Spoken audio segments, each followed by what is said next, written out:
গুরবে গৌরচন্দ্রায় রাধিকায় তদালয়ে কৃষ্ণায় কৃষ্ণ ভক্তায় তদ্ভক্তায় নমো নমঃ। শ্রুতিম পরে স্মৃতিম তরে ভারতে মন্যে ভজন্ত বহুবিধ অহুমিয় নন্দং বন্দে দশা লিন্দে পরং ব্রহ্ম। সংসার সিন্ধু তরণ হৃদয়ং যদি সেত সংকীর্তম মিত রচে রমতে মনুচ্ছেদ মাম বিধৌ বিহরণে যদি চিত্তবৃত্তি চৈতন্য চন্দ্রে চরণে সনং প্রদাত। কৃষ্ণায় গোপীনাথায় মদন মোহনায় চ মদিশা প্রাণনাথায় গোবিন্দায় নমো। নারায়ণ নমস্কৃত নরং চৈব নরোত্তমং দেবীং সরস্বতীং ব্যাসং ততো জয় মুদীরয়ে। হরে কৃষ্ণ কৃষ্ণ কৃষ্ণ হরে হরে, হরে রাম রাম রাম হরে হরে। গ্রন্থের প্রারম্ভে মঙ্গলাচরণ গুরু বিষ্ণু ভগবান তিনি রেস্পন হয় বিঘ্ন বিনাশন, অনাশে হয় নিজ বাঞ্ছিত পুরাণ। জয়যুক্ত হন গুরু বৈষ্ণব ভগবান, তিনি জয়যুক্ত হন। আমাদের এই সবাই গুরু বৈষ্ণবে ভগবানের প্রীতি নিমিত্ত হোক। আমরা তার হরিকথা বলবো তার সুখের জন্য, আমরা তার কথা শ্রবণ করব সেই ভগবানের সুখের জন্য। ভগবানের কথা শ্রবণ করলে ভগবান প্রসন্ন হন, গোবিন্দের কথা আস্বাদন করলে ভগবান প্রসন্ন হন। আমাদের অন্তরে অন্য কোনো ভাবনা থাকবে না। সংসারের উন্নতির জন্য হরিভজন নয়, ভগবানের সুখের জন্য হরিভজন। আর অনায়াসে সংসারের সমস্ত পাপ তাপ যত দোষ অনায়াসে কেটে যাবে, তার জন্য বলতে হয় না। সেটা কেমন? সূর্য উদয় হলে অন্ধকারকে বলতে হবে না তুই চলে যাও, থাকে। তদ্রুপ গোবিন্দের ভজন করলে আর বলতে হয় না পাপ তাপ তুই চলে দাও, গোবিন্দ তাদের অনায়াসে দূরিত বুড়ি করে দেয়। কেননা আমরা জগতে থাকছি, কেবল কর্মফল ভোগ করছি, একটা দুটো নয়, একটা দুটো কর্মফল নয়, তিনটি কর্মফল ভোগ করছি। ভগবানের যত সৃষ্ট জীব আছে, এই বস ছেলি খেলাগুলো তিলক করবে কারা, সিঁদুর পরবে কারা, শাখা পরবে কারা, তিলক মালা ধারণ করবে কারা, মেয়েলি বাপ ছাড়ো, যাদের বিবাহ হবে তারাই শাখা পরবে, তারাই সিঁদুর পরবে। তাদের বিবাহ হয়নি তারা পরে। তার তিলক মালা ধারণ করবে কারা? যেদিন থেকে গুরুপদ আশ্রয় করেছে সেই দিন থেকে তিলক মালা ধারণ তার চিহ্ন, যে আমি আজ থেকে গোবিন্দের তার প্রতি প্রতীক চিহ্ন। বস, এই মেয়েটা বস।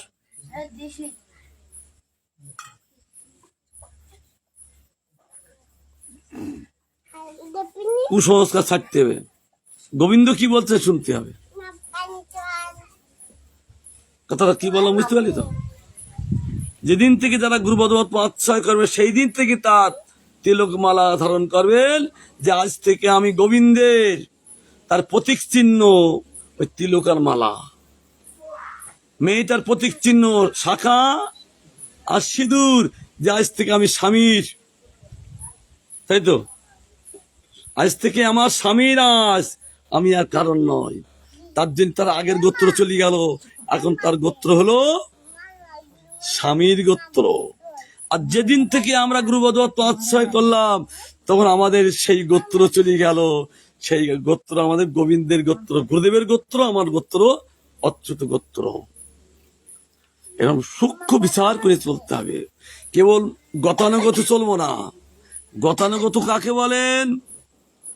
একটা ভেড়া চলতে চলতে পা পিছলি পড়ে গেছেন, আর পিছনে গুলো মনে করলো ও যখন পড়িছেন ওরাও শেষ সঙ্গে সঙ্গে পড়লো। ওই ছাগলটা বললেন আমি, ওই ভেড়াটা বললেন আমি পড়ে গেলাম পা পিছলি, হুজুর কি পড়ে গেলাম, এরা মনে করলো আমি পড়িস বলে ওরা পড়লো। একে বলে গতানুগতি। আর কি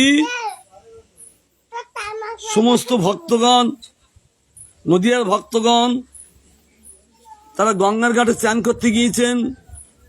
এখন তো পঞ্চপাত্র, আগে ছিল কোষার কুশি তামার, একটা বড় একটা ছোট চামচ তুলল, ওই তারা পূজা পালন করতেন। গঙ্গার ঘাটে গিয়েছেন চান করিয়ে, তারপর গঙ্গার জল নিয়ে যাচ্ছে পূজা করতে যাবেন, তাই কোষাকুশিটা ওই গঙ্গার তীরে রেখে ব্রাহ্মণ গঙ্গায় চান করতে গেলেন। পরস্পর যত ব্রাহ্মণ আসলেন তারা মনে করলেন এখানে রেখে মনে হয় গঙ্গায় চান করতে হয়। চৈতন্য এই ভাগবত বর্ণনা করছে। তারাও ওই ওনার পাশে লাইন দিয়ে রেখে গেছেন। পূর্ব ব্রাহ্মণ চান করিয়ে যখন তার কোষাকুষি নেওয়ার জন্য আসছেন, কিন্তু একই রকম দেখতে আর চিনতে পারছেন না। তারপর পরের দিন বলছেন না, তারপরের দিন তিনি আসলেন, এসে ওই কষাকষি গঙ্গা তীরে রেখে একটু বালু দিয়ে রাখলেন চিহ্ন করে রাখার জন্য। এবার তিনি চান করতে গেছেন, তার পরবর্তী যত ব্রাহ্মণ এসছেন গঙ্গার ঘাটে চান করতে, আর তারা মনে করলেন এটা একটা কি নিয়ম, তারাও বালি দিয়ে রেখে গেল। পূর্ব ব্রাহ্মণ যখন করলো, এখন ব্রাহ্মণ গুলো তাই করলো। সেই পূর্ব ব্রাহ্মণ চান করি তৈরি থাকেন, সবার ওই কোষাকুরি বলে বালুকা। তাই তিনি বলছেন দেখিস আমি যে কেন যে রাখলাম, এটা বিচার করলো না, আমি রেখেছি বলি ওরাও সেইভাবে রেখে দিল। এটা হলো গতানুগতি। আমরা গতানুগতি চলতে যাব না, গতানুগতি চলা উচিত নয়।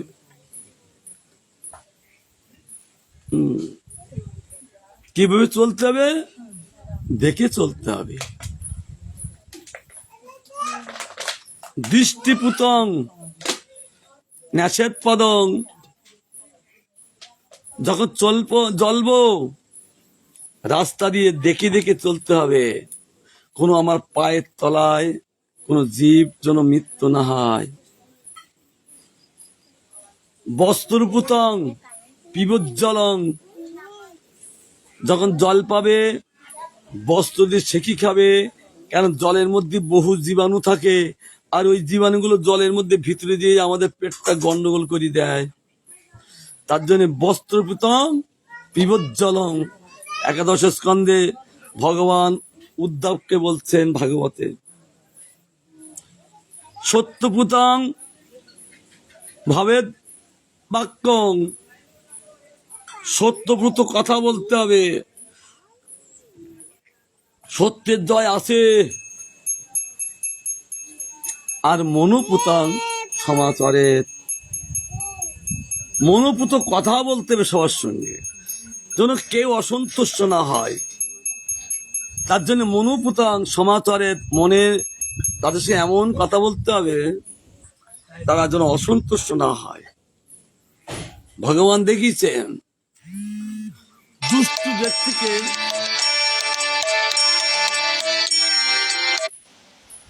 দুষ্টু ব্যক্তিকে তিনি এমন মধুর ভাষণ বললেন, তার অন্তরে ভাব রাগ দেশ সব চলে গেল। তার জন্য বলছেন মনোপুতং সমাচারের, যেহেতু আমরা কর্মফল ভোগ করছি, কারোর দোষ নয়। কি কি কর্মফল ভোগ করছে? 3টি কর্মফল ভোগ করছে। অপরারাধ্য, প্রারাধ্য, ফলনমুখী কর্মফল ভোগ করছে। সনিতা কই বসছে? তোর মা বসছে? আচ্ছা, বলবো তো ইয়ে স্যার আমি নাম প্রেজেন্ট করছি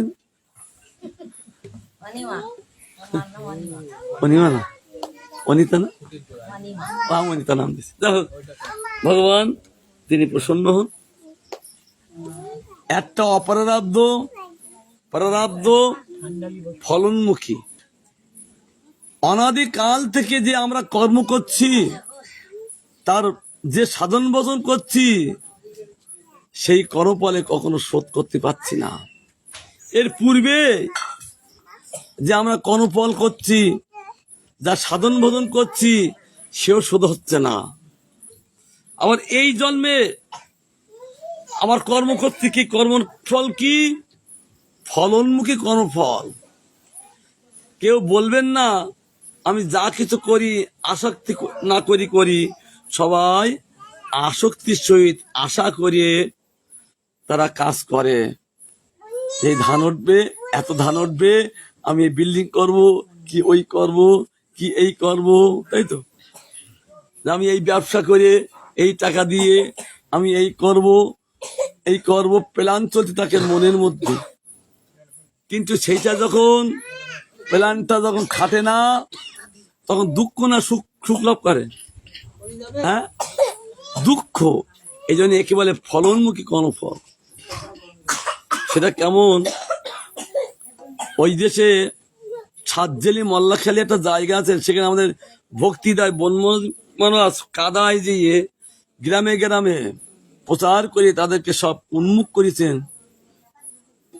তা সেখানে এই সময় বৈশাখ মাসে না, ফাল্গুন মাসে চাষ করে তরমুজের চাষ। বেশি জলও লাগে না, অল্প অল্প জল দিলেও হয়। গাছ হয়েছেন, এত তরমুজ হয়েছেন, প্রায় 3-4 বিঘা তরমুজ করেছেন। গাছ ছাড়া, পাতা ছাড়া তরমুজ শুধু ঢেলার মতো, মাটির মতন ঢেলার মতো পড়ে আছে। তাতে কলকাতা থেকে ব্যাপারী দিয়ে দেখে তার এত পছন্দ, 1 লাখ টাকা দাম বললেন সেই সময়। কিন্তু দেখছেন আমি যদি নিজে হাতে বিক্রি করে 2 লাখ 3 লাখ টাকা বিক্রি হবে, তার জন্য সে ব্যাপারীকে দিলেন না। কলকাতার ব্যাপারী গেলেন। আর ঠিক এই যে বৈশাখ মাস কি হয়, এই বৈশাখ মাস কাল বৈশাখী, সে এমন উল্টো পাল্টা ঝড়িয়ে এই হাঁটু সমান করিয়ে কি করে দিল, জল বাঁধিয়ে দিল, ডুবিয়ে দিল। তরমুজ গেল পয়সে, গাছ গেল পয়সে। আর এখন শুধু বলছেন কেন আমি দিলাম না, 1 লাখ টাকা দিলে তো তবু তো পয়সাটা পেতাম। একেবারে ফলনমুখী কর্মফল। তো এর থেকে কি করে রক্ষা করব? এক সাধুর 12 বছর কর্মফল ছিল, শাস্ত্রে বলছেন। কিন্তু তার এত সাধন ভজন, কর্মফল একটা কালো পুরুষের রূপ ধরে পিছনে পিছনে ঘোরেন, কিন্তু তাকে স্পর্শ করতে পারতেন না, তাকে ধরতে পারতেন না। তাই হঠাৎ করে গুরুদেব কোনো পিছনে তাকান না, কিন্তু হঠাৎ করে পিছন দিক তাকালেন, একটা কালো পুরুষ পিছনে দাঁড়িয়ে আছে। কে তুমি?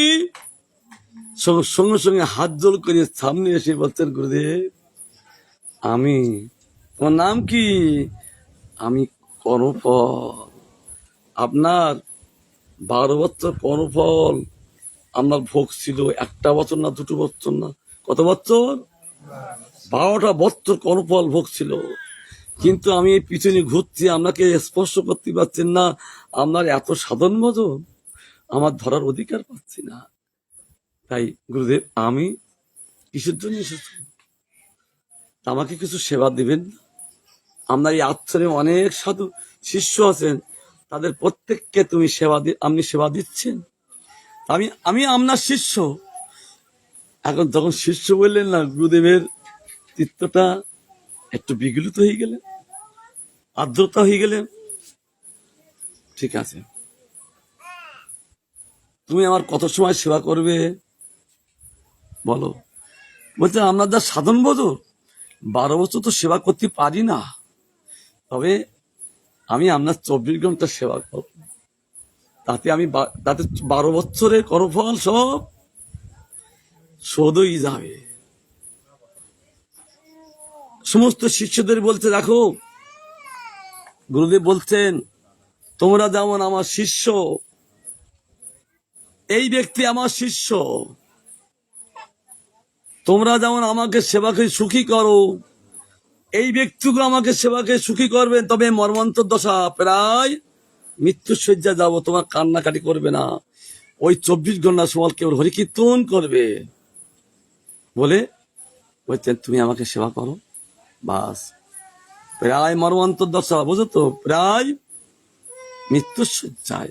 কিন্তু কোন শিষ্য কেউ কান্নাকাটা করছেন না, তারা কেবল হরিকীর্তন করো বলে গেছেন, তারা কেবল উচ্চস্বরে হরিকীর্তন করতে লাগলেন। 24 ঘন্টা কেটে গেলেন, আবার হরে কৃষ্ণ হরে কৃষ্ণ কৃষ্ণ কৃষ্ণ হরে হরে, হরে রাম রাম রাম হরে হরে। তাহলে কর্মফল কাটলো কি করে দেখলে? সাধন ভজন করলে কর্মফল নষ্ট হয়ে যান।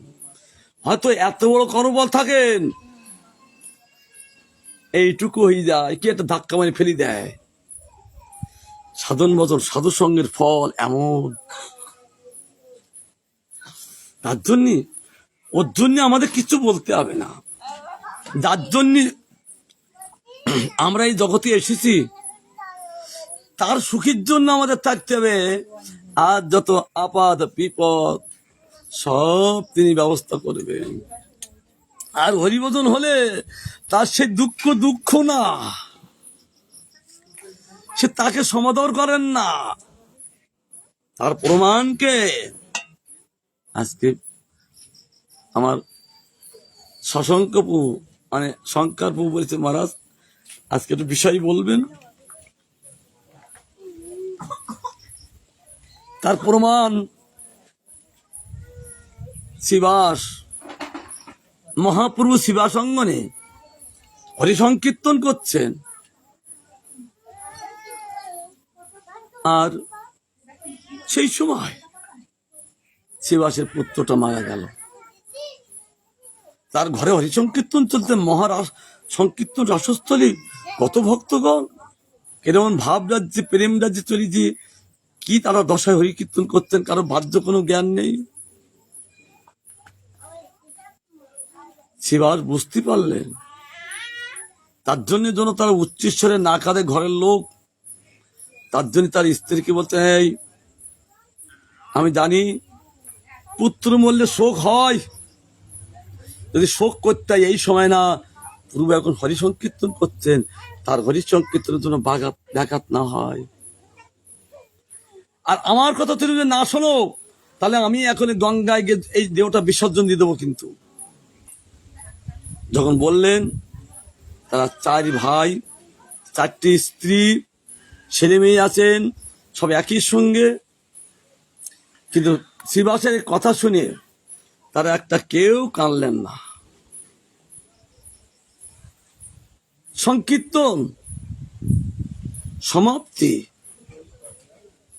তিনি মহাপুরুষ বললেন না, তার তিল মাত্র শোক নাই। পুত্র শোক কার? শিবাসের। তিল মাত্র তার অন্তরে শোক নাই। মহাপুরু তিনি তো অন্তর্যামী শরীর ভগবান, তিনি বলছেন, শিবাস মনে হচ্ছে তোমার বাড়িতে কিছু হয়েছে। না না প্রভু, যার বাড়িতে আপনি আছেন, এত হরিসংকীর্তন হয়, তার বাড়িতে কি হবে প্রভু? শিবাস আমি জানি তোমার কি হয়েছে। ওহো, তোমার পুত্র মারা গিয়েছে না? কার পুত্র প্রভু? তুমি দিয়েছিলে, তুমি নিয়ে নিলে। ওই যে না, আমার তিল মতো শোক নয়। মহাপুরু তার ভাষা শুনে, মহাপুরু ভগবানের অন্তর গলি যাচ্ছেন, ভক্তের ভাষা শুনে অন্তর বিগলিত। তাই তিনি মহাপুরুষ সেই মৃত পুত্রটাকে গেলে হাতে স্পর্শ করলেন, পুত্রটা জীবিত হলেন। আর পুত্রটাকে বলছেন, মহাপ্রভু কি ব্যাপার, আজ এত সুন্দর মা ভাগবত পিতামাতা পেয়ে এদেরকে ছেড়ে কোথায় যাচ্ছ?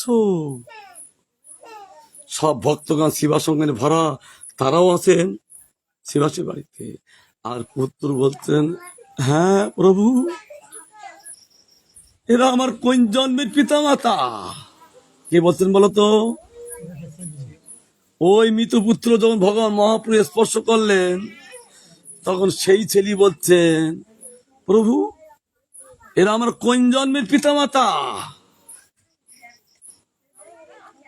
আমি তো পণ্যশালার মতন একটা টাকায় নাম লিখে দেবে, দেখবে কত লোকের হাতে হাতে ঘুরছেন, আর তদ্রূপ আমার কর্মফলে আমি কত জন্ম ঘুরছি। কখনো পিতা হচ্ছি, কখনো মাতা হচ্ছি, কখনো মৎস্য হচ্ছি, কখনো স্থাবর হচ্ছি, কখনো জঙ্গম হচ্ছি, কখনো পশু হচ্ছি, কখনো কেবি হচ্ছি। সব জন্মের পিতামাতা পাচ্ছি। তাই বলি প্রভু, এরা আমার কোন জন্মের পিতামাতা। আমার এত জন্ম হয়েছেন, আমার পিতামাতার কোনো ঠিকানা নেই। আমার এত পিতামাতা পেয়েছিলাম। কখনো আমি তার ঘরের পত্নী হচ্ছি, কখনো কন্যা হচ্ছি, কখনো পুত্র হচ্ছি। তবে প্রভু এইটুকু আমার কৃপা করুন, আমি তো আর থাকতে পারি না। আমার এমন দেখে যেন জন্মদিন, যখন জন্ম নেওয়ার সঙ্গে সঙ্গে যেন আপনার হরিগুণ কীর্তন করতে পারি। বলতে বলে পুত্রটা আবার মৃত অবস্থায় সমস্ত যারা কাঁদছিলেন তাদের শোক সাগর থেকে উঠিয়ে আসলেন, উঠে আত্মতত্ত্বে প্রতিষ্ঠিত হয়ে গেলেন। কেউ আর শোক করছেন না। আর মহাপ্রভু বলেছেন, শিবাস তুমি চিন্তা করো না, আমি আর নিত্যানন্দ থাকতে আমরা দুজন তোমার পুত্র। শ্রীমান মহাপ্রভু বললেন, অর্থাৎ তোমার আর অন্য পুত্রের শোক করার দরকার নাই, আমরা দুজন তোমার পুত্র। ভগবান কিন্তু তারা সবসময় হরি কীর্তনে থাকেন, সবসময়ের জন্য। মহাপ্রভু পরীক্ষা করছেন, কোন এত বড় একটা পরিবার কোনোদিন কোনো কাজে যায় না, কেবল মহাপ্রভুর সুখের সঙ্গে হরিকৃষ্ণ সংকীর্তন চলেছেন গোটা পরিবার। মহাপ্রভু একদিন যোগ পিঠে এসে বলছেন, শিবাস তোমার এত বড় পরিবার, তুমি কিছু কর্ম করো না, তা এত বড় পরিবার চলবে কি করে? শিবাস বলছেন, প্রভু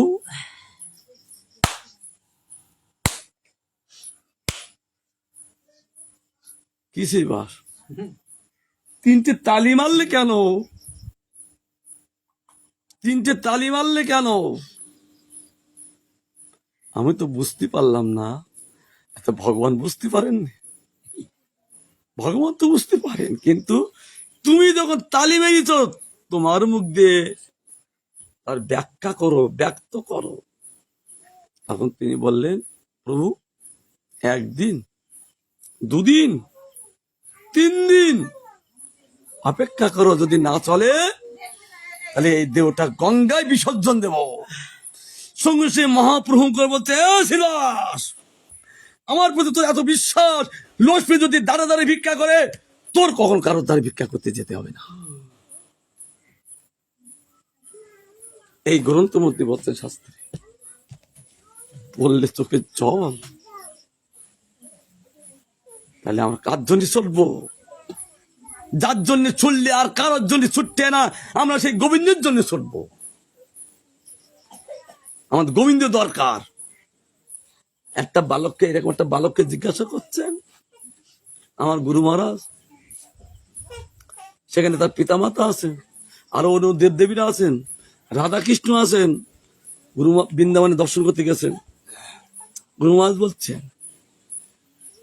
বলো তো বালক, এখানে এত ঠাকুর আছেন, তোমার কাকে দরকার?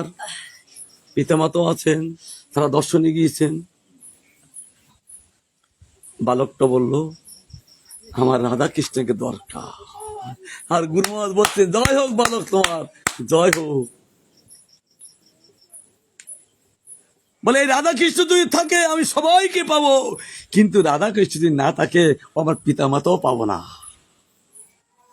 ওইটুকু বালকের কে শেখালো বলো তো? তাহলে সে ওইটুকু বালক? হ্যাঁ,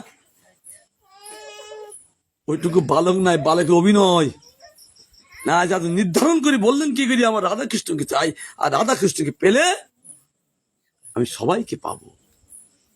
তদ্রূপ আমাদের এই জগতে কাউকে দরকার নাই, দরকার গোবিন্দ। আর গোবিন্দের জন্য আমরা ছুটি, আর অনায়াসে সব বস্তু সবাইকে ভালো পাবো, তখন আর কারো খারাপ পাবো না। তাই তো? তার জন্য আমাদের চলতে হবে, অন্যভাবে চলবো না, এইভাবে চলবো। তবে এইভাবে চলে আস্বাদন করবো কি? আস্বাদন করবো গৌরীর লীলা, গৌরীর লীলা, গৌরীর কথা। কখনো কারককে মারে না, কখনো দুঃখ সাগরে ভাসায় না, বরঞ্চ দুঃখ সাগর থেকে তুলিয়ে আনেন আমার গৌরীর কথা, গৌরীর লীলা। তার জন্য তিনি লীলা করেছেন। আর কি কৃষ্ণ লীলা করেছেন দাপর যুগে। আমার ভগবান উনি যখন মথুরা গেলেন, সমস্ত বধুবাসীগণ কান্তি লাগলেন। তা প্রতি কৃষ্ণ নেই, আমাদের দেহের লাভ কি? কৃষ্ণ হলো সকলে প্রাণ, প্রাণ যদি তা না থাকে তার দেহের কোনো মূল্য আছেন? তখন দেহটা কি বলবে, তলসভা না দন্তসভা বলবে? হ্যাঁ, এ ভুল ভুল ভুল বলি।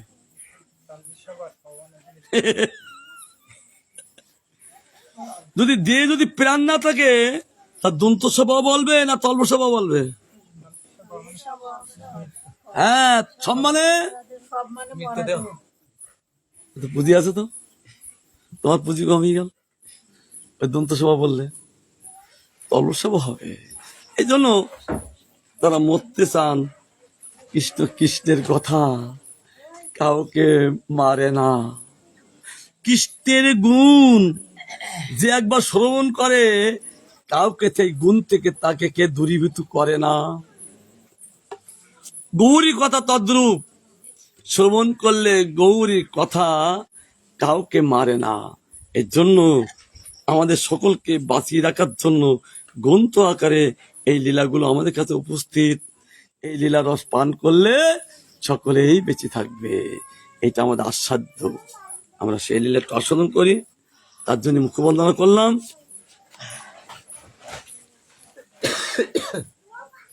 আমাদের আস্বাদন হবে।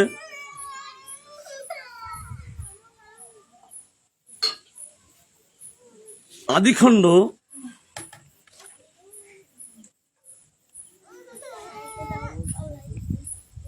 আদিখণ্ড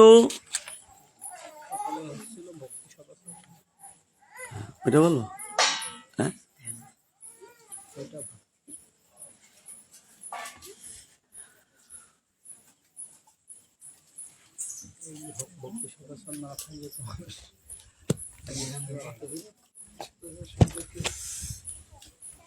হরে কৃষ্ণ কৃষ্ণ কৃষ্ণ হরে হরে, হরে রাম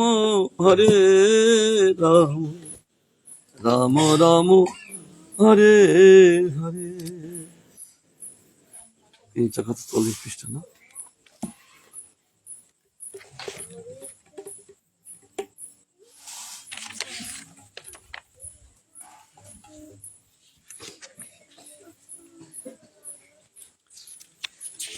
আন্দাজে পড়েছিলাম, কখন কোন পৃষ্ঠা মনে নেই।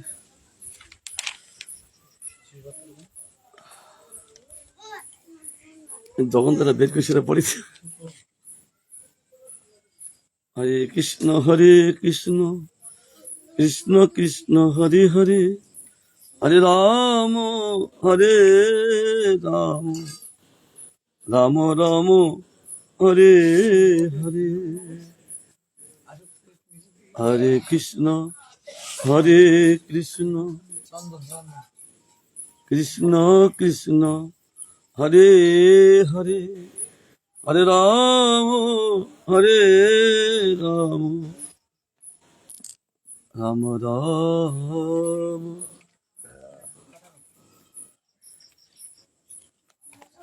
হরে হরে।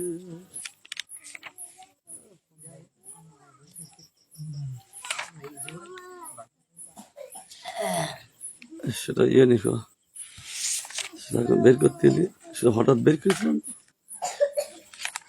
পেয়ে গেছে।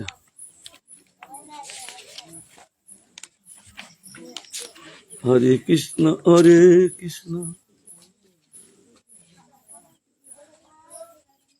ভক্তি সদাচন না?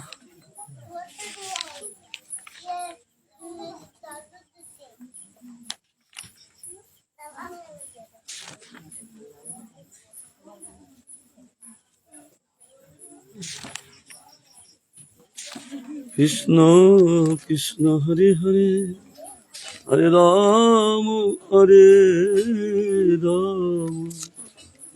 রাম রাম হরে হরে।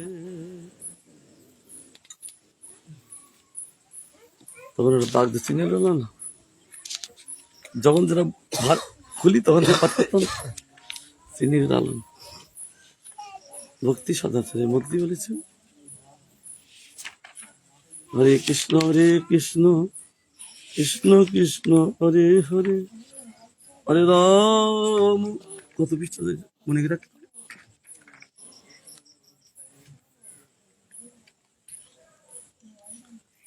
একটা বিষয় বলি, নারী রজস্বলা হলে পবিত্র না অপবিত্র, এই বিষয়টা ভালো।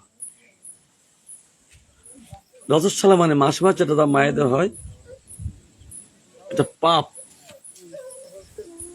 আগের দিনে মায়েরা পুরুষের মতো পবিত্র ছিলেন, তাদের উপনয়ের সংস্কার ছিলেন, তারপরে বেদ পাঠ করতেন, তারপরে সাষ্টাঙ্গ প্রণাম করতেন। যখন ইন্দ্রের কাছ থেকে চতুর্থ অংশে এক অংশ পাপ যখন নারীরা গ্রহণ করলেন, নারীরা পাপী হলেন, দূষিত হলেন, তার জন্য তাদের বেদ পাঠ করা বন্ধ হয়ে গেলেন, আর সাষ্টাঙ্গ প্রণাম করা বন্ধ হয়ে গেলেন। আর আমাদের মতো এরকম উপনয় সংস্কার ছিল মায়েদের, সেটা বন্ধ হয়ে গেছিলেন। তাই রজস্বলা নারীদের বিধানটা দিচ্ছেন শাস্ত্রে। তিনি বলে আছেন নারী রজস্বলাকালীন অপবিত্র হয় না, একজন বলেছেন, এবং আরো পবিত্র হয় একজন বলতেন, প্রশ্ন করছেন। অজ্ঞানতার অন্ধকার দূর করা ভালো, কতদিন আর এভাবে চলবে? এখন অনেক জায়গায় পিরিয়ড হলে রান্নাঘরে ঢোকা বারণ, মানে ওইটা হলে মেয়েটাকে এক ঘরে করে দেয়। তার প্রশ্ন, মেয়েদের পিরিয়ড অর্থাৎ রজস্বলা হলে পূজা দিতে নাই কেন? প্রশ্ন করছে। অনেকে বলেন কিছু নেই, কিন্তু আছেন শাস্ত্রে। শাস্ত্র দৃষ্টি না থাকায় অজ্ঞতের মধ্যে এইরূপ শাস্ত্র বিরুদ্ধ দাবিময় প্রবচন চলিতে থাকে। তারা শাস্ত্র দৃষ্টি নাই, শাস্ত্রটা চোখ। যেমন আমরা এই চোখ দিয়ে দেখছি জগৎ, কিছু এর উপরে আরেকটা দৃষ্টি আছে, সেটা হলো শাস্ত্র দৃষ্টি। তার উপরে আরেকটা দৃষ্টি আছে প্রেম দৃষ্টি, প্রেম নেত্র। ওই প্রেম নেত্রে গোলক বৃন্দাবনে কি হচ্ছে না হচ্ছে এখানে বসে সব লীলা দেখেন, তাকে প্রেম নেত্র। এই চোখটা অন্ধ হয়, আর সেই চোখ কখনো অন্ধ হয় না। তাই বলছেন আবার শাস্ত্র, এই যে শাস্ত্র একটা দৃষ্টি হলো নেত্র স্বরূপ। নেত্র কাদের থাকে না? অজ্ঞ। তাদের নেত্র থেকেও তারা পড়াশোনা করতে পারেন, তার কানাই ও পড়াশোনা করতে পারে, তাহলে অজ্ঞ। তাহলে ওদের নেত্র থাকা না থাকার সময় তার নেত্র শাস্ত্র দৃষ্টি একটা বিশেষ নেত্র। এই জন্য অর্জুনকে বলেছিলেন, অর্জুন তুমি তো বিশ্বরূপ দেখবে, তোমার ওই চোখে হবে না, আমি একটা চোখ দেব, তা ওই চোখে আমাকে দেখবে, তোমার চোখে আমাকে দেখতে পাবে না। তার জন্য তোমরা স্পেশাল চোখ দেবো। তার জন্য বলছেন অজ্ঞ হোক আর বিজ্ঞ হোক, যদি শাস্ত্র দৃষ্টি একটা চোখ না থাকে, তারা কেউ জানতে পারে না, দেখতে পান না। তাই শাস্ত্র দৃষ্টি না থাকায় অজ্ঞদের মধ্যে এই রূপ শাস্ত্র বিরুদ্ধ দাবিময় প্রবচন চলিতে থাকে। উত্তর চাই, কোন নরনারী ময়লাদারে মল মেখে মন্দিরে ঢুকিতে পারে কি? নারী হোক আর নর হোক, গায়ে তার ময়লা, কিন্তু কখনো কেউ মন্দিরে ঢুকতে দেয়? কখনো দেয় না। যারা মলমূত্র ত্যাগ করিয়া শৌচ না করে, তাদেরও রান্না পূজার অধিকার নাই। শৌচ হল পবিত্রতায় স্নান করা, তারপরে তিনি পবিত্র কাপড় পরিয়ে রান্নাঘরে প্রবেশ করা। আজ যে নারীর রজ ক্ষরণ হয়, তার সেবা পূজার অধিকার দেয় কে? যেহেতু ওই মায়েরা ওই 3 দিন পাপ, তারা পাপী হন। প্রথম দিন কি হয়, পরের দিন কি হয়, সেটা আমরা আজকে শুনবো। সব শাস্ত্রে প্রমাণ দিয়ে বলছেন। কে বলছেন? শচী দেবী, অন্য কেউ বলছেন না। গরুর পুরাণে শচী দেবী মানে ইন্দ্রের স্ত্রী, ইন্দ্রের স্ত্রী বলছেন। আমরা ভালো করে শুনবো তিনি কি শিক্ষা দেবেন মায়েদের। তবে বলছেন ভগবত গীতায় বলেছেন, আর যে নারী রজ ক্ষরণ হয়, তার সেবা পূজার অধিকার দেয় কেউ? কেউ দেয় না। শ্রীমৎ ভাগবত গীতায় বলেছেন পত্রং পুষ্প ফলং তং, এই শ্লোকে বলেছেন।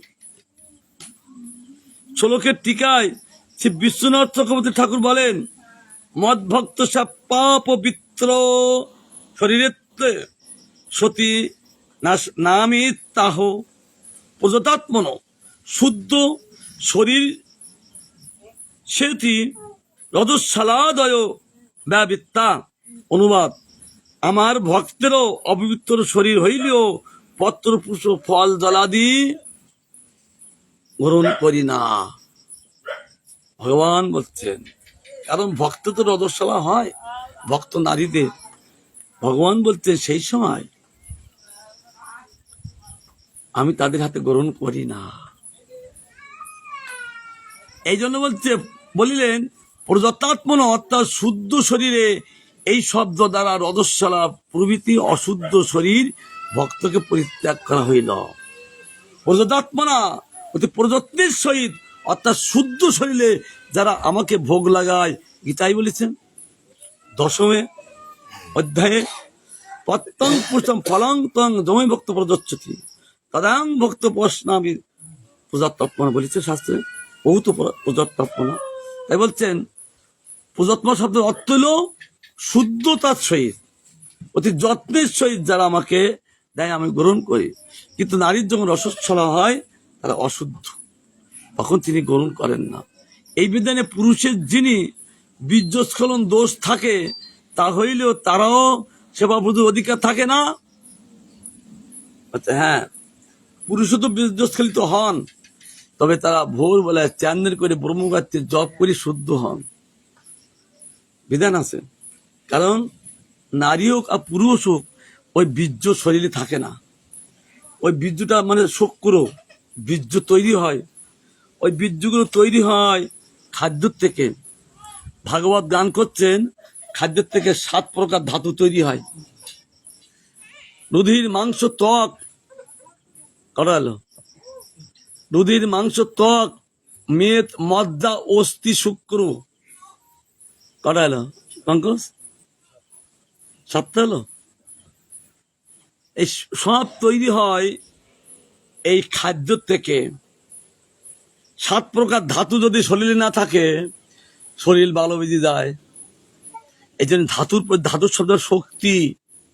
রক্ত একটা শক্তি, মেদ একটা শক্তি, চর্ম একটা শক্তি, অস্থি হাড় শুক্র অর্থাৎ বীর্য একটা শক্তি। এই জন্য মিঠুন বলে না, তুই আয়, কেমন মায়ের দুধ খেয়েছে আয়, বলে না ওই ইয়েতে কি ওই সিনেমা, ওই বীর্যটা শক্তি বলেন। এইগুলো সব তৈরি হয় খাদ্যর থেকে, খাদ্যর থেকে শক্করের বীর্য তৈরি হয়। ওই বীর্য 9টা দাঁত দিয়ে বেরোয়। আমাদের কটা দাঁত আছেন? এই দুটো, এই দুটো, আর এই দুটো, কটা হলো? 6টা। আর নিচে দুটো, পয়দার উপস্থদার, 7টা। আর একটা কি, আর একটা কি, গাল। তাহলে ভালো তাল পিস। আর হলো গাল। এই নবদাঁত দিয়ে ওই বীর্য বেরোয়। যাদের লিঙ্গদ্বার বন্ধ হয়ে যান তাদের দেখবেন আমাশা সারে না, মানে ওই বীর্য বেরোয়। তার 12 মাস ওই আমাশাটা আমার একটু আছে থাকে, কেন ওর খাদ্যের থেকে তৈরি হয় তো, অতিরিক্ত ছাবি যায়। ওর একটা ট্যাং আছে, ওই ট্যাংটা যখন ভরি যায় তখন পড়ি যায়। এটা রামকৃষ্ণদেব তিনি ওই বিবেকানন্দ বলেছিলেন, হায় হায় গুরুদেব, আমার বীর্য স্কুলতে হলো। ও করে চিন্তা করছে কেন, ট্যাং ভরি ছাবিয়ে গেলে কোনো দোষ নেই। হ্যাঁ, তার জন্য ও থাকে না, পড়ি যায়। আবার কারোর দেখবা সব সময় চোখে পিছুটি থাকে, থাকে না? তার মানে ওই বীর্য বেরোচ্ছে। কারেন্ট আসছে না? আচ্ছা, চলে গেছে তো, এতক্ষণ ফ্যান দেবনি কেন? ধ্যান নেই হরি কথা। এতক্ষণ ও ও সিগন্যাল দিচ্ছে নাকি? আমি পেরিয়ে উঠছি না। যাই হোক, তারপর বলছেন তারপর অনেকে দেখবা কান পাকা আছে না, ওই কান দিয়ে তাদের ওই বীর্য বেরোয়। তারা দেখবে সব 12 মাসের জন্য এরকম করে, তার মানে সর্দি ওই বীর্য বেরোয়। ও নারীও খা পুরুষও সকলে বেরোয়। আবার দেখবে তাহলে কটা দাঁড় গেল, তারপর দেখবে তার কোনোদিন সর্দির জয় যায় না, ওই বুড়ো গাদা গাদা বের করছেন। তারপর যখন কমজোরি যায় তখন ও এখানে বসে যায়, আর তখন নিতাই গৌর হরিবোল বলি দেয়। তার মানে বোঝো তো, হ্যাঁ, এই শব্দেও বন্ধ করে দেয়, মানে এই কপ জাতীয় ওর বীর্য তৈরি হয়। এই যে প্রত্যেকের বেরোয়। হ্যাঁ, যাই হোক, তার জন্য শাস্ত্রে বলছেন যাতে পুরুষদের এই বীর্য স্খলিত হয় তারা তীর্থর জলে স্নান করে, তীর্থর জলে স্নান করে তারা পবিত্র হয়ে, তাই ভগবানের কাছে প্রার্থনা করতে হয়, ভগবান ক্ষমা করে নেবেন।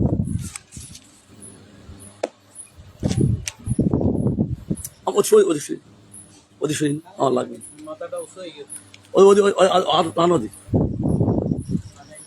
আর ওদিক টানো, আমার লাগবে না। তাই বলছেন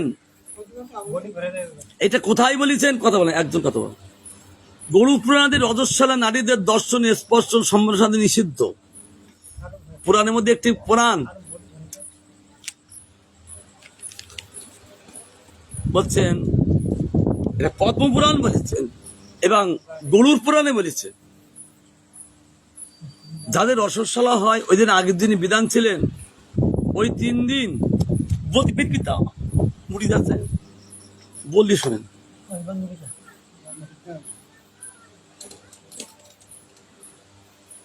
তখন ওই 3 দিন মায়েদের বাইরে বেরোন, আগে দেখেছি।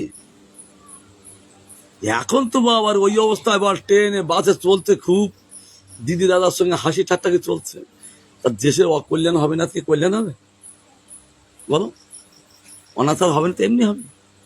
স্বাস্থ্যের নিষেধ না মেনিয়ে অন্য ভাবে চলছে। আবার ব্রহ্মপুত্র পুরাণে ইন্দ্রাণী অর্থাৎ সচিদেবী বলিলেন রজস্বলা নারী প্রথম দিনে চান্ডালী, অর্থাৎ যারা কুকুর শুকর যারা চালন করেন তাদের সেই নারী চণ্ডালিনী হয়ে যান। দ্বিতীয় দিনে মিলেচ্ছা হয়ে যান। আর তৃতীয় দিনে রজুকি ধোপার নারী হয়। কে বললেন বলতো? ইন্দ্রের স্ত্রী শচীদেবী বলছেন ব্রহ্মপুত্র পুরাণে।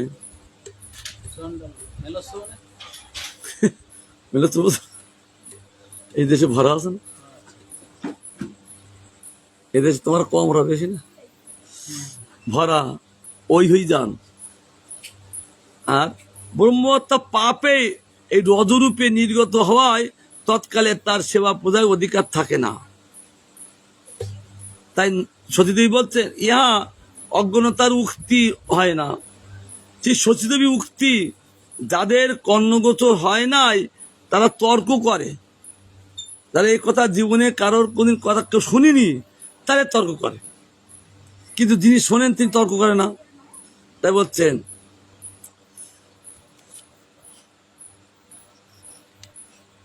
তিন দিন পরে চতুর্থ দিনে তারা পতির নিকট শুদ্ধ হইলেও দৈব পৈতৃ কর্মে শুদ্ধ হয় না। চতুর্থ দিনে নারীগণ তারা মাথায় সামন্ত বন্ধে শুদ্ধ হয়। পঞ্চম দিনে যেয়ে ওই আবার রান্না বান্না গোবিন্দের সেবা করতে থাকেন। বেদান দিচ্ছেন শচীদেবী, পারবে না, ওই দিন শুদ্ধ হবে। পঞ্চম দিন দিয়ে পতির নিকে আবার শুদ্ধ হইতে হবে, যে আমি এরকম অপবিত্র ছিলাম, তুমি আমার কৃপা করো। কেন? পতি হলো তার গতি। এই ব্রহ্মপুত্র পুরাণে বলছেন নারায়ণ বলছেন নারদকে, ভালো ভালো কথা হচ্ছে, নারায়ণ বলছেন নারদকে, নারায়ণ বলছেন নারদ জানো এইসব নারীদের পতি কে হয়? বলছে নারীদের প্রতি আমি হয়ে তাদের ধর্মকে রক্ষা করি। পড়িয়ে এই ব্রহ্মপুত্র পুরাণে পড়িয়ে এত আনন্দ যে ভগবান নারীদের পতিও হয়। যে নারী বুঝতে পারেন আমার পতি হইল গোবিন্দ, আর ওই পতির সেবা ছাড়া উত্তম গতি গোলক বৃন্দাবনে চলে যায়। কিন্তু যারা বুঝতে পারেন না তারা ওই স্বামীর চরণ অপরাধ করে নরকে চলে যায়। নারীদের বুঝে রাখবেন, এই যে নারী পতিকে ভগবান জানে তাদের পূজা করা নারীর, যে ভগবানে তাদের ধর্মকে রক্ষা করে। নারীর একটা ধর্ম আছে, সেই ধর্মকে রক্ষা করে। এরা আবার এ বলেছেন কশ্যপ ঋষি যখন একবার দিতি একবার অদিতি, দুইজনে দিতি তিনি বলেছেন তার ধর্মটা রক্ষা করেছেন না।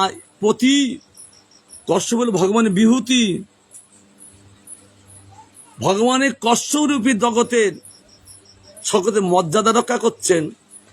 তার জন্য কশ্যপ ঋষি বলেছেন আমি তো পতি, তার নারীর ধর্ম রক্ষা করা পতির ধর্ম। তাই তাকে সন্ধ্যাকালে তার ধর্মটা রক্ষা করেছিলেন, কারণ তিনি বলেছিলেন আমার দিতি তো এরকম তো ছিল না।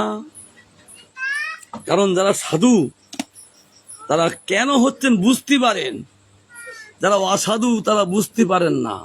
সাধু বুঝতে পারেন, বলেন আমার দিতিতে এমন ছিলেন না, সব ভালো ধার্মিক, কিন্তু আজ সন্ধ্যাকালে আমার কাপড় ধরে টানাটানি করছে কেন, কামে লিপ্ত হলো কেন? বুঝতে পারলেন এটা ভগবানের একটা ইচ্ছা। ওই ইচ্ছা দিনে তার সঙ্গে তার ধর্মটা রক্ষা করেছিলেন। পরের কোন দিতি যখন বুঝতে পারলেন প্রভু আজ আমি এমন ছিলাম নয়, কিন্তু আজ আমার যেরকম হলো তার জন্য আমার ক্ষমা করে নেবেন। যখন ভুল ভেঙে গেল বুঝতে পারলেন তিনি, তাই এই জন্যই বলেছেন আমার দিতি এরকম ছিল না। ঠিক অদ্বিতীয় তদ্রূপ, অদ্রুত তদ্রূপ ভগবান তাদেরকে রক্ষা করেন। কশ্যপ ঋষি নারীর ধর্মকে রক্ষা করেন। তো এই যে যারা বুঝতে পারেন তারা পতির সেবা তারা গোলক গতি লাভ করেন, আর পতিকে যারা বোঝেন না তারা নরক গতি লাভ করেন। লাভ কোনটা? গোলক গতি লাভ না নরক গতি লাভ? হ্যাঁ, নরগতি লাভ বেশি, তাই তো?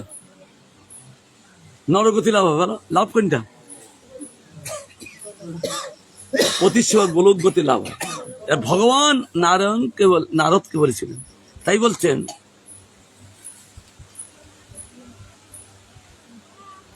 বর্তমান যুগে নারীগণ পুরুষের সহিত অফিস আদালতে সমান অধিকারে কর্ম করিতেছে, তজ্জন্য তারা অপবিত্র দেহেও সকলের সহিত মেলামেশা করে এবং ভগবানের সেবা পূজাদিত দাবি উঠায় নারীগণ। কিন্তু এইরূপ দাবি অশাস্ত্রীয়, কোন শাস্ত্রীয় লেখা নেই, তাদের নিজের মন গড়া। জগন্নাথের পাণ্ডাগানও তাদের নারীদের রজ দর্শন হইলে তারা নিজেরাই ঠাকুরের নৈবেদ্য রান্নার সেবা পূজা করেন। বিচার্য রজস্বলা অন্ন যদি অখাদ্য অনৈবেদ্য হয়, তা হইলে তৎকালে সে নারীর শুদ্ধত্বের প্রমাণ কোথায়? কোনদিন প্রমাণ নেই। সুতরাং অযথা দাবির কোনো মূল্য নাই। নারী জাতি মান্য সত্য, কিন্তু তাদের উচ্ছৃঙ্খলতা অশাস্ত্রীয় দাবি কখনোই মান্য হইতে পারে না। কারণ মহোদয় জনৈক মহিলা মন্দিরে আসিয়া রজস্বলায় সেবা করিতেছেন। প্রশ্ন করছেন একজন, জানা গেল তিনি রজস্বলায় আছেন।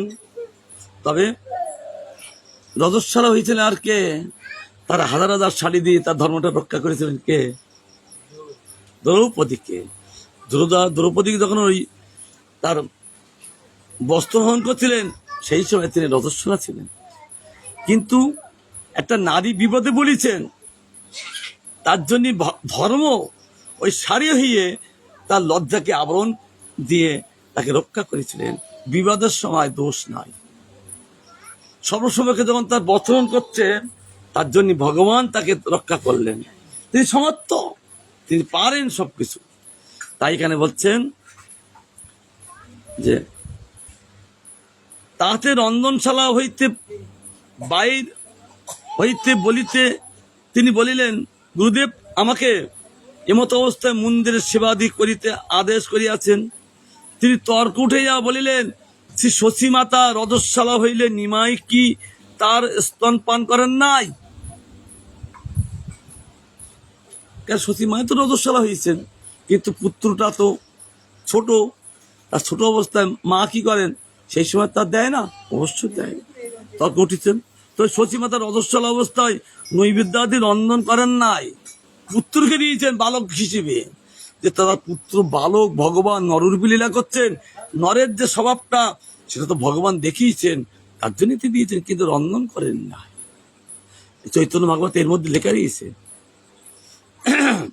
তাই বলছেন এখানে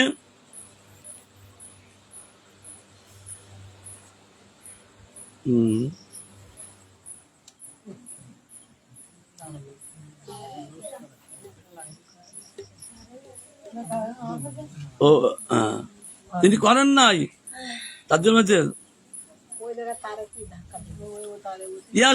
ইয়া দ্রব্য সত্য কথা। আরো বলিলেন, বৃন্দাবনে পিসিমার গৌর নিতাই আছেন। একদিন পিসিমা রজপতি হইলে তিনি কাঁদিতে লাগিলেন। তাতে গৌর নিতাই বলিলেন, পিসিমা কাঁদিতেছেন কেন? তিনি বলিলেন, আমি অপবিত্র হইয়াছি, কৃপে তোমাদের সেবা পূজা করিব।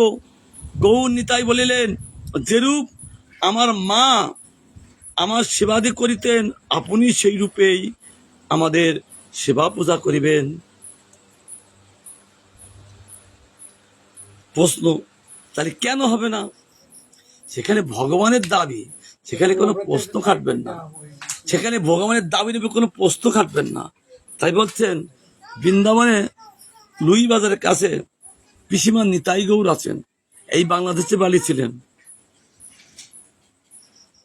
নিতাই গৌরকে অতি প্রিয় ছিলেন তার, তিনি সেবা করতেন। তার আত্মীয় শ্রদ্ধা দেখে নিতাই গৌর তার বাড়িতে উপস্থিত হলেন, আর নিতাই গৌর তাকে পিসিমা বলে ডাকতেন। সেই মূর্তি এখনো উপস্থিত আছে বৃন্দাবনে লুই বাজারের কাছে।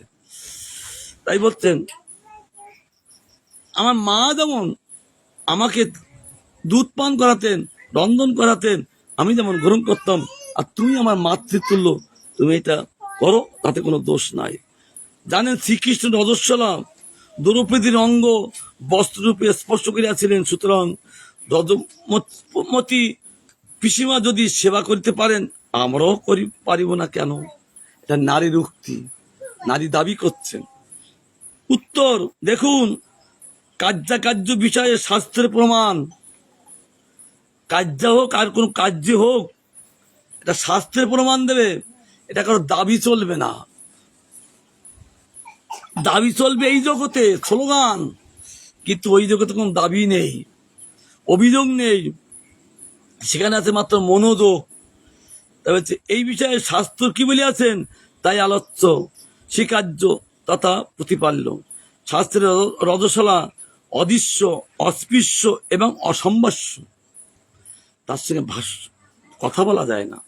দক্ষিণ ভারতীয় জিজু নারী সমাজে ইয়া প্রতিপালিত ইয়া থাকে। বাংলার নারীগণ অধিকাংশই উচ্ছৃঙ্খল প্রকৃতির, কেউ বা কেউ অজ্ঞের অযথা আচরণ সদাচারী গণ্য নহে, প্রমাণ দিচ্ছেন। ছিল বিশ্বনাথ চক্রবর্তীপাদ, তিনি বলেছেন পত্তং পুষ্টং পলং তং, শ্লোকে দিয়ে বলেন, টিকাই বলেন, মদভক্ত চাপ্পাব পিত্র শরীরত্বে নামি তাহ প্রজতাত্মান শুদ্ধ শরীরের সেতি রজশালাদয় ব্যবিত্তা। কৃষ্ণ বলিলেন, আমার ভক্তের শরীর অপবিত্র হইল গ্রহণ করি না। কৃষ্ণ পর্যন্ত বললেন, যদি আমার ভক্ত তার শরীর অপবিত্র হলে আমি তার হাতে গ্রহণ করি না। প্রত্যেকটা প্রমাণ দেবেন আমাদের বিশ্বনাথ চক্রবর্তী ঠাকুর। এইভাবে আমাদের জেনে চলতে হবে। তার জন্য এখানে বলছেন সেই প্রমাণ হলো কি, তাই বলিতেছেন প্রজতাত্মন, যার শরীর শুদ্ধ তাতে ভক্তিমতী ও প্রযত্নমতী হইলেও রজস্বলা নারী সেবা পূজায় নিষিদ্ধা, আর তার প্রদত্ত পূজাদি স্বীকার করি না। সুতরাং মহাজন বচন প্রমাণভূত, শাস্ত্র সব ও রজস্বলা স্পর্শ করিয়া পূজাদি নিষিদ্ধ। সেখানে স্বয়ং রজস্বলা সেবা পূজা দিতে অধিকার থাকিতেই পারে না। শাস্ত্র বিরুদ্ধ আচরণ সদাচারী গণ্য নয়, গুরুর দোয়ায় দিলেও তা প্রতিপাল্য নয়, বরং শাস্ত্র প্রমাণ প্রসিদ্ধ।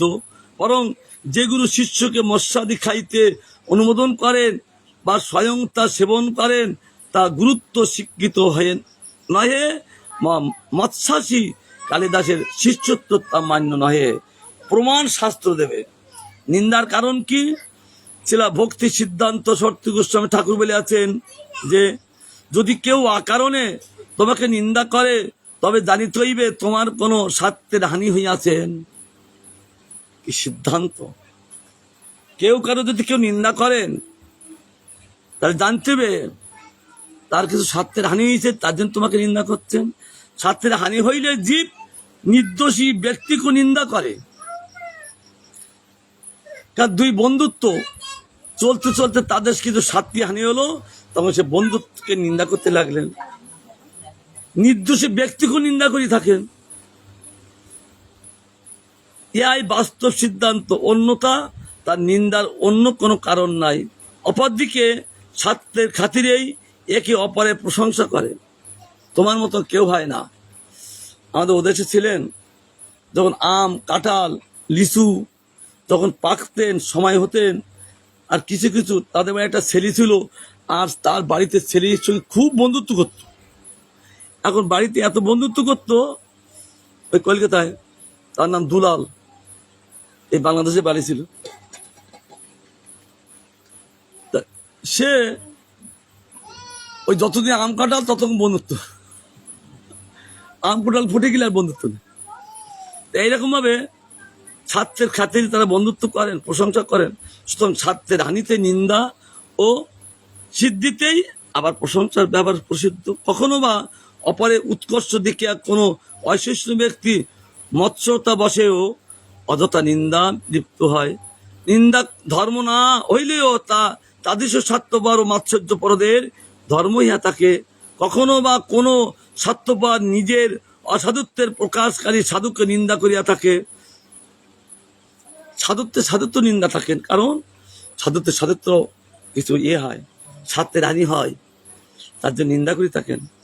সত্যবাদীকে নিন্দা করিয়া সে নিজেও সত্যবাদী হইতে চায়, কিন্তু তার ধৃষ্টতা, চালাকতা মাত্র, দৃষ্ট কপট হচ্ছেন। নিজেই নিন্দিত ও সে কখনোই প্রশংসার পাত্র হইতে পারেন না। কখনো বা নিন্দিতগণ সাধুকে নিন্দা করিয়া নিজের দল ভারী করিতে চায়, এ জগতে খুব আছেন। কিন্তু তার শত্রুতাও বর্বতার লক্ষণ, মূর্খের লক্ষণ। আর কি বলছেন, বাস্তবিক জগতে অধার্মিক গণে নিন্দিত চরিত্রবান,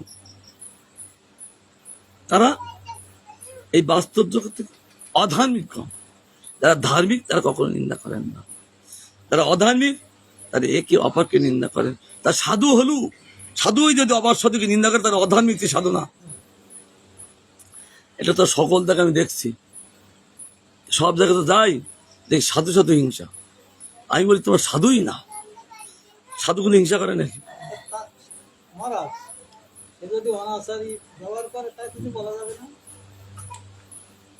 তাদের ভগবান আছেন, আমি কি সদাচারী, তা আমি কি করি বলবো?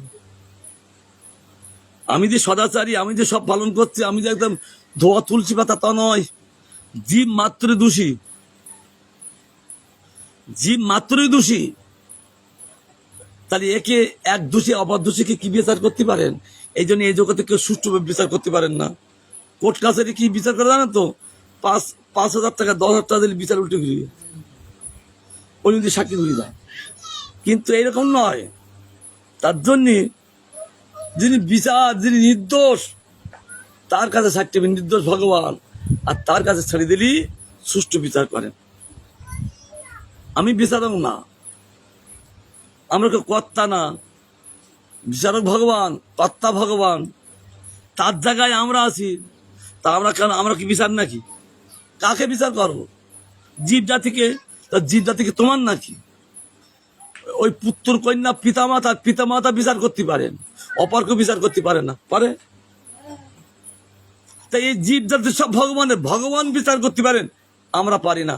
আর আমি যদি বলি, সে শুনবে? বলো, কখনো শুনবে না। অমুক ছেলে মিলে আমি যদি প্রচার করি, ও কোনোদিন শুনবে না, কিন্তু পিতামাতা বলি শুনবে না। তা জগৎ পিতা তিনি যদি বলে সবাই শুনবে। তার জন্য শাস্ত্রে বলেছেন, তার হাতে ছেড়ে দাও, সেই বিচার করবে, সেই সুষ্ঠু বিচার করেন। কারো কম বেশি না, 10 আনা 6 আনা বিচার না, 16 আনা বিচার করেন, সুষ্ঠু বিচার, ন্যায় অন্যায় ভালো বুঝে তাদেরকে আবার বিচার করে দেন। এদিনই বলছেন যে এইগুলো আমাদের বিশেষভাবে আমাদের মেনে চলতে হবে। মেনে চললে কি হবে? আমরা সুন্দর করে আমরা চলতে পারবো।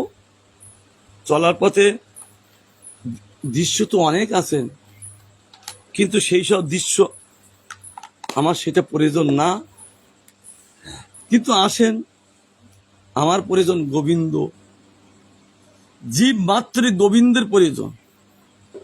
গোবিন্দের যখন প্রয়োজন, একটা মেলায় মা নিয়ে গেছেন কেনাবেচা, দোকানে কিনতে ছেলেটা হারিয়ে গেল। ছেলেটা মাকে পাচ্ছেন না, কিন্তু মা জাতীয় সেই মেলায় অনেক নারী আছেন, আছে না? তারা তাকে আদর করছেন, তার আদর একটু তার ভালো লাগছেন না, নেমে যাচ্ছেন। খুঁজছেন কাকে? তার মাকে। আর মা খুঁজছেন কাকে? সে দোকান থেকে যা কিনেছেন ওই দোকানে রেখে পুত্রকে খুঁজছেন। মা খুঁজছেন পুত্রকে, আর পুত্র খুঁজছেন কাকে? মাকে। আবার যখন পেলেন, কি আনন্দ! আমরাও তাই। ভগবান কাঁদছেন আমাদের জন্য, ভগবান কাঁদছেন, শাস্ত্রে বলছেন। কিন্তু আমরা তার জন্য কাঁদছি কেন? পিতামাতা কাঁদেন কাদের জন্য? পুত্রের জন্য। পুত্র যদি অনাচার হন, পিতামাতা কাঁদেন তার জন্য, তার মঙ্গলের জন্য। যখন যে পুত্র বুঝতে পারেন, পুত্র বাড়ি এসে মাকে ক্ষমা ভিক্ষা চেয়ে তার কথা আদরের সহিত শুনে পালন করেন, সেই পুত্র মঙ্গল লাভ করতে পারেন। আমরা তদ্রূপ, আমরা এই জগতে যে অন্যভাবে চলছি, কষ্ট পাচ্ছি, যার জন্য ভগবান কাঁদছেন। আমরা যখন ভগবান কাঁদছেন তার দিকে যদি আমরা যাই, ভগবান কাছে টেনে নেবেন, আর আমাদের চোখে কান্না থাকবেন না, তখন প্রকৃত জগতের শান্তি আমরা লাভ করব। এই বলে আমার গোবিন্দের কথা বিশ্রাম করছি, দিচ্ছি। প্রসন্ন হন। বাঞ্ছা কল্পতরুভস্য কৃপা সিন্ধু বেবচ পতিতানাং পাবন বৈষ্ণবেভ্যো নমো নমঃ।